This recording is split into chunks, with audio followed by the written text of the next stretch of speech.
So yung basic setup nito mga ko na Sporty Edition double power slide is nasa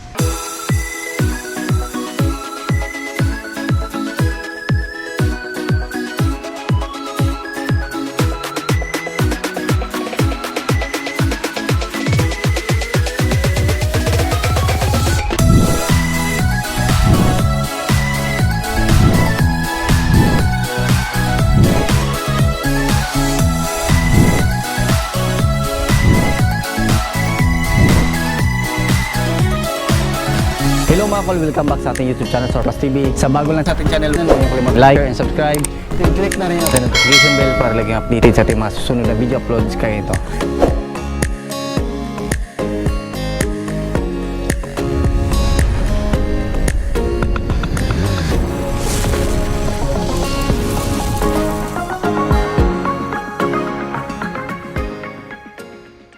Hello mga kol, welcome back na naman sa ating YouTube channel. So ngayon mga kol, pakita natin yung ating Suzuki Every Wagon Sporty Edition K6A engine 660cc 64 horsepower.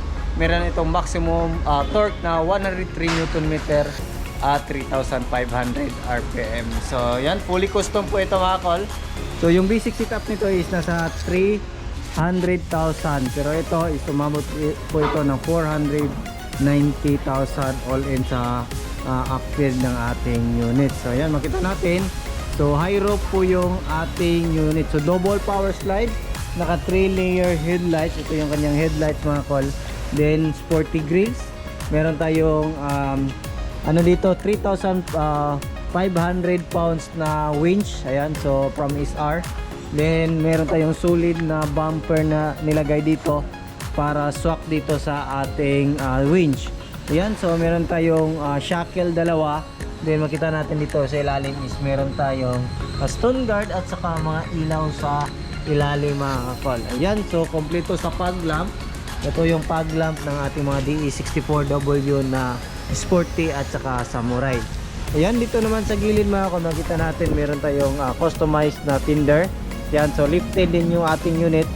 Naka 14 inches mud terrain tire. Ayan, so waist slick po ito. Yung sukat is 185 R14. Ayan, so dito naman meron tayong nilagay na chrome side mirror with lights po ito wakol. Then dito meron tayong stainless na window trim. Then dito meron tayong Suzuki na logo dito sa ating chrome handle. Ayan, so yan po yung accessories. Then dito meron tayong nilagay na chrome na gas tank cover. Ayan, so dito sila aling mga kung meron tayong mga pailaw dyan. Ayan, under glow lights. Ayan, makita din natin meron tayong carrier sa itaas na Japan original.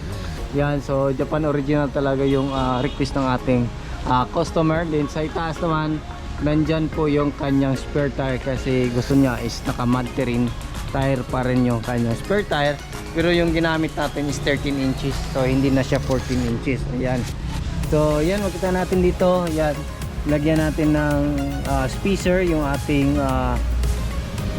mag wheels para mag semi outer siya kasi yung 14, kadalasan sa 14 inches na mag wheels mga kalis hindi siya semi outer. Ayan, so kailangan natin ng semi outer para hindi sasayad yung ating coil spring sa harap ng ating unit. So dito naman sa likuran mga kol, meron tayong gasoline container na nilagay.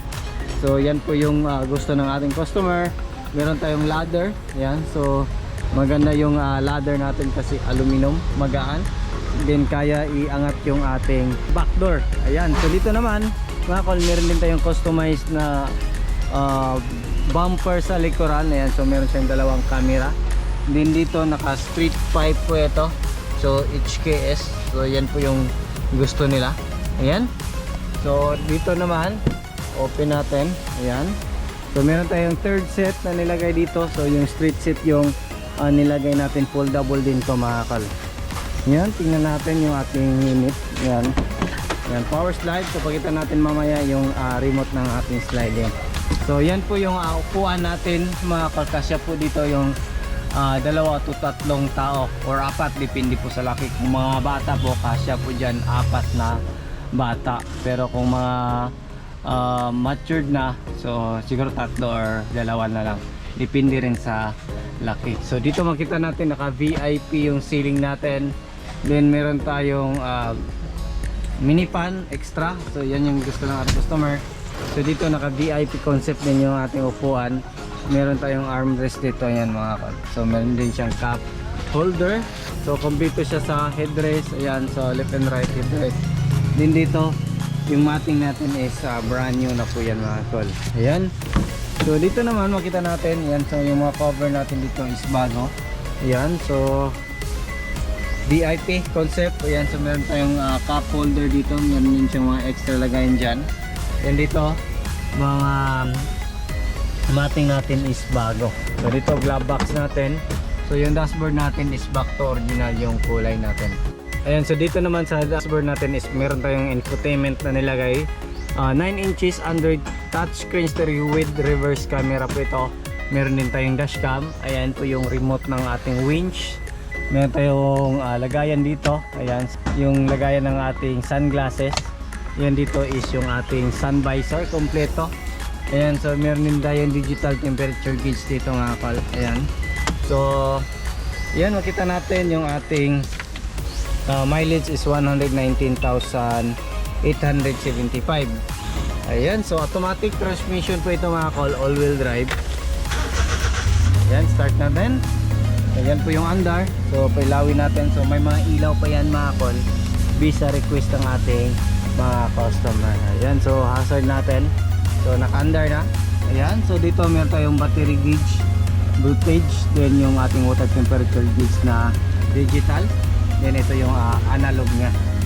Ayan, so under lahat. So open natin yung ating window. Ayan. So dito naman. Ayan. So double power slide. Lalabas po yung auto step natin. Ayan, so meron siyang mga pailaw. So dito rin makita natin yung ating jack, tie range at saka yung riser natin. Yan o. So functional yung remote natin mga kol. So pakita natin yan mamaya after nitong makina. Ayan. So check natin yung makina ng ating unit. So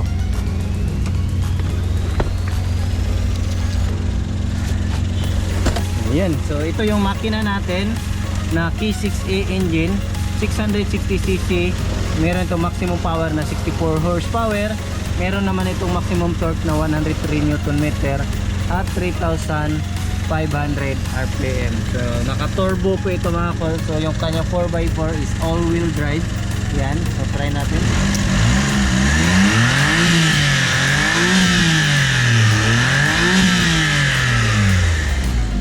Yan o, ganda ng tunog ng ating makina. Yan o. Maganda rin yung tunog ng ating pipe mga kol. Ayun. So turbo, swivel, yung ating pump shaft sensor, yung fuel injector natin, yan tatlo. Oxygen sensor nandito. Yung mga sensor ng ating makina, dalawa po yung oxygen sensor. Then yung ating temperature sensor is nandito sa ilalim ng ating unit. So check natin yung ating hood. Ayan.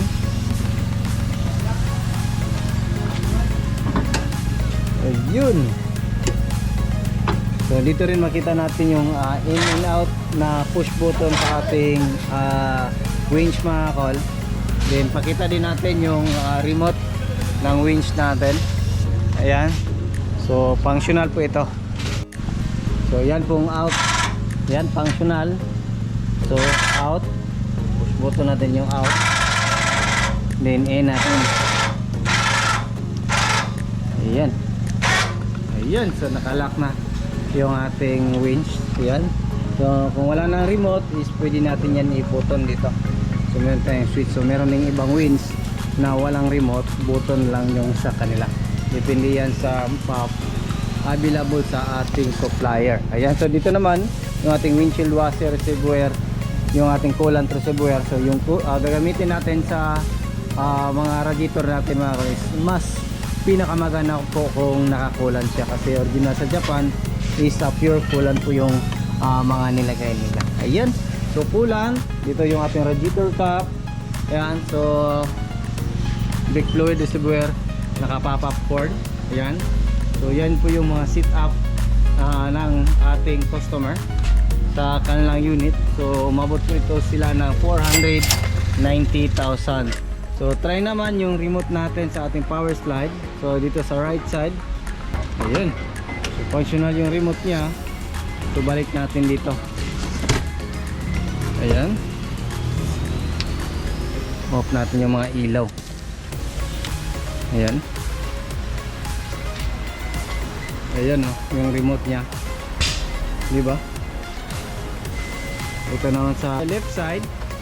So pag papasok po yung mag-slide po yan, pag nag-close na, automatic po yan magpo-close po yung ating auto step. Ayan, ulitin na din. Ayan, ulitin din natin sa kabila. Ayan, di ba? So yan yung kagandahan. Then high roof, so mataas po yung clearance dito. Kung marami kayong upo, pwede natin yan yung ganun. So yan po yung unit natin. Medyo may kamahalan po itong ganitong setup kasi matrabaho po ito mga kol. So umabot po ito ng 490,000 all in po, kasama yung upgrade. Pero yung basic setup nito mga kol na Sport Edition double power slide is nasa 300,000 na yan, running condition. Pero kung marami kayong upgrade, dyan po mag-umpisa na tataas yung presyo ng ating unit. So yan lang muna yung aming vlog for today. Maraming salamat po sa inyong patuloy na pagsubaybay. Sa bago lang sa ating channel, don't forget to like, share, and subscribe. Then click na rin yung notification bell para updated kayo sa mga next video uploads kayo. Ingat po mga kol, and bye bye. God bless po sa ating lahat.